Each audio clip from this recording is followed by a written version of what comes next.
வணக்கம் மக்களே, இன்றைக்கி நம்ம வீடியோவில் என்ன பார்க்க போகிறோன்னா, சூப்பர் சுவையான 50 கிலோ மசாலா சிக்கன் பிரியாணி எப்படி செய்கிறதுன்னு பார்க்க போகிறோம். வாங்க வீடியோக்குள்ளே போய் பார்க்கலாம். ஒரு லைக் பண்ணுங்கள், ஒரு ஃபாலோ பண்ணுங்கள், கொஞ்சம் சப்ஸ்கிரைப் பண்ணுங்கள், கொஞ்சம் சப்போர்ட் பண்ணுங்கள் மக்களே. இதுக்கு தேவையான 10 லிட்டரு சன்ஃப்ளவர் ஆயில் சேர்த்துக்கலாம்.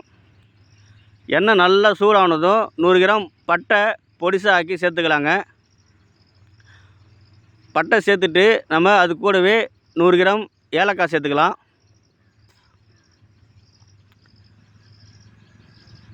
ஏலக்காய் சேர்த்துட்டு அது கூடவே நம்ம 100 கிராம் லவங்கப்பூ இருக்குது பார்த்தீங்களா, லவங்கப்பூ வந்து 100 கிராம் சேர்த்துக்கலாம். லவங்கப்பூ வந்து அதிகமாக சேர்க்கக்கூடாதுங்க, ஒரு நம்ம 70 கிராம் சேர்த்துக்கலாங்க. லவங்கப்பூ சேர்த்துட்டு பிரிஞ்சி இலை வந்து ஒரு 50 கிராம் சேர்த்துக்கலாம். பிரிஞ்சி இலை அதிகமாக சேர்க்கக்கூடாது, இலை அதிகமாக இருக்குது தெரியும், அதனால் நம்ம 50 கிராம் பிரிஞ்சி இலை போதும்.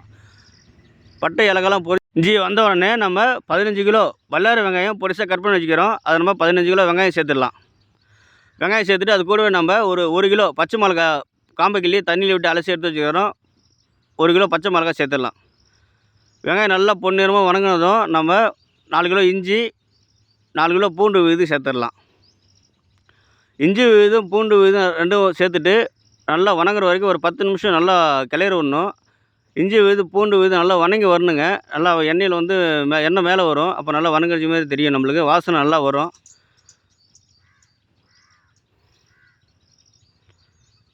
நல்லா ஒரு டைம் நல்லா கிளறி விட்ருங்க, நல்லா அது வணங்கி வரும்.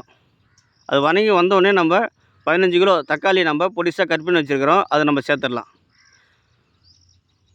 பாருங்கள், இஞ்சி பூண்டு வெங்காயமும் நல்லா மிக்ஸ் ஆகிடுச்சு, நல்லா வணங்கி வந்துடுச்சு. இப்போ நம்ம 15 கிலோ தக்காளி சேர்த்துடலாம். தக்காளி சேர்த்துட்டு தக்காளி ஒரு டைம் மிக்ஸ் ஆகிற மாதிரி நல்லா ஒரு டைம் கிளறி விட்ருங்க. கிளறி விட்டு அது கூடவே நம்ம மசாலா சேர்த்துடலாங்க. தயிர் வந்து நான் வந்து 1 லிட்டர் சேர்க்குறேன். தயிரில் 1 லிட்டர் சேர்த்துக்குங்க. புளிப்பு கொஞ்சம் இருக்கும், அதனால் தயிர் சேர்த்துக்கலாம். தயிர் சேர்த்துட்டு அது கூடவே நம்ம தேவையான அளவு உப்பு சேர்த்துக்கலாங்க. தேவையான அளவு உப்பு சேர்த்துட்டு இப்போ நம்ம மசாலா அதுக்கு தேவையான என்னென்ன பார்க்கலாம். மல்லித்தூள் 400 கிராம், சிக்கன் மசாலா 400 கிராம், தனி மிளகாத்தூள் 400 கிராம், பிரியாணி மசாலா தூள் 400 கிராம்.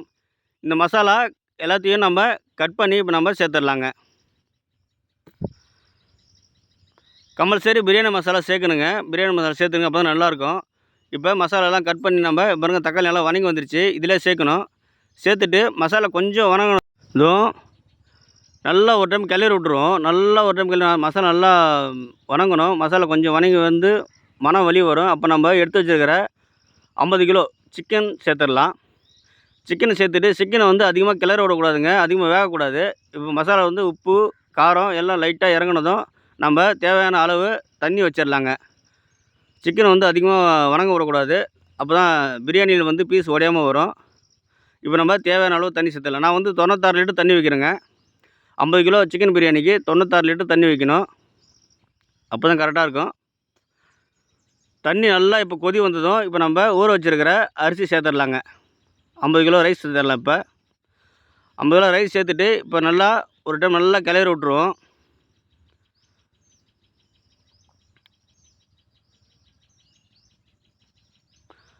பாருங்கள், இப்படி நல்லா கொதி வந்தால் தான் நல்லா அரிசி நல்லா பாயில் ஆகும். அப்படி கொதி வரலைன்னா அரிசி வந்து ஒன்று வேகாத போயிடுங்க.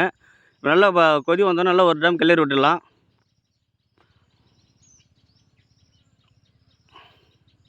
ஒரு டைம் கிளறி விட்டு திரும்பி ஒரு டைம் மூடி விட்டுடலாம். ஒரு 3 நிமிஷம் விட்டு இன்னொரு டைம் கிளறி விடணும். அப்போ தான் சாப்பாடு வந்து ஒன்று ஒட்டாது, நல்லா உதிரியாக வரும். மக்களே, ஒரு லைக் பண்ணுங்கள், ஒரு ஃபாலோ பண்ணுங்கள், கொஞ்சம் சப்போர்ட் பண்ணுங்கள். பாருங்கள், நல்லா ஒரு டைம் கிளறி விட்டுடலாம். நல்லா ஒரு டைம் கிளறி விட்டால் தான் சாப்பாடு வந்து உதிரியாக வரும், ஒன்றுக்கு ஒன்று ஒட்டாது, சாப்பாடு நல்லா சுவையாக வரும். பாருங்கள், தண்ணிலாம் பாருங்கள் கொஞ்சம் ஈத்துருச்சு.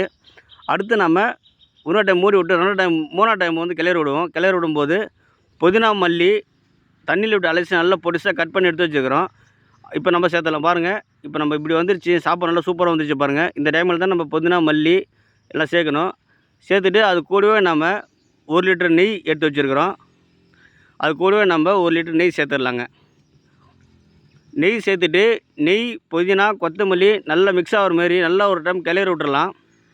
நெய் புதினா மல்லியும் தண்ணி இருக்கும்போது சேர்க்கணும், தண்ணி தம் போய் எடுக்கும்போது சேர்க்கக்கூடாது. நல்லா ஒரு டைம் மிக்ஸ் ஆகிற மாதிரி நல்லா கிளறி விட்டுடலாங்க. கிளறி விட்டுட்டு நம்ம ஒரு அரை மணி நேரம் சாப்பாடு வந்து தம்மில் வைக்கலாம். ஒரு அரை மணி நேரம் சாப்பாடு தம்மில் இருக்குங்க. தம்மில் இருந்தால் தான் சாப்பாடு சூப்பராக வரும்.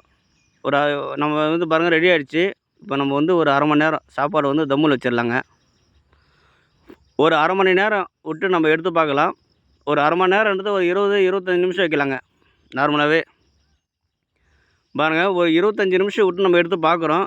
பாருங்கள், சூப்பராக ரெடியாக இருக்குது. சூப்பரான ஒரு சுவையான ஒரு பிரியாணி ரெடியாக இருக்குது பாருங்கள். மக்களே, ஒரு லைக் பண்ணுங்கள், ஒரு ஃபாலோ பண்ணுங்கள், கொஞ்சம் சப்போர்ட் பண்ணுங்கள். சூப்பரான ஒரு சிக்கன் பிரியாணி ரெடியாக இருக்குது பாருங்கள். இந்த வீடியோ ஃபுல்லாக பாருங்கள், பார்த்து எல்லாம் தெரிஞ்சுக்குங்க. இப்போ 50 கிலோ சிக்கன் பிரியாணி சூப்பராக ரெடியாக இருக்குது பாருங்கள். அனைத்து நண்பர்களும் என் வீடியோக்கு நல்லா சப்போர்ட் பண்ணுறீங்க. இதேமாதிரி எல்லா வீடியோக்கும் சப்போர்ட் பண்ணுங்கள். உங்களுக்கு எல்லாத்துக்கும் என் நன்றிங்க. முதல்ல நன்றி தெரிவிச்சிருக்கேன். சூப்பரான 50 கிலோ மசாலா சிக்கன் பிரியாணி ரெடியாக இருக்குது பாருங்கள். எப்படி உதிரியாக வருது பாருங்கள். நம்ம இந்த மெத்தடில் செஞ்சு பாருங்கள். பிரியாணி வந்து சூப்பராக இருக்கும். ஒரு டைம் இதேமாதிரி செஞ்சு பாருங்கள், நல்லாயிருக்கும். நெய் சேர்க்கும்போது எப்பவுமே சரி, தண்ணி இருக்கும்போது சேருங்க. தம் எடுத்த பிறகு நெய், புதினா, கொத்தமல்லி சேர்க்கக்கூடாது. தண்ணி இருக்கும்போது சேர்த்தா தான் அந்த ஃப்ளவர்லாம் அந்த பிரியாணியில் இறங்கும். இந்த ஒரு டைம் மெத்தடில் செஞ்சு பாருங்கள். ரொம்ப எல்லாத்துக்கும் நன்றி.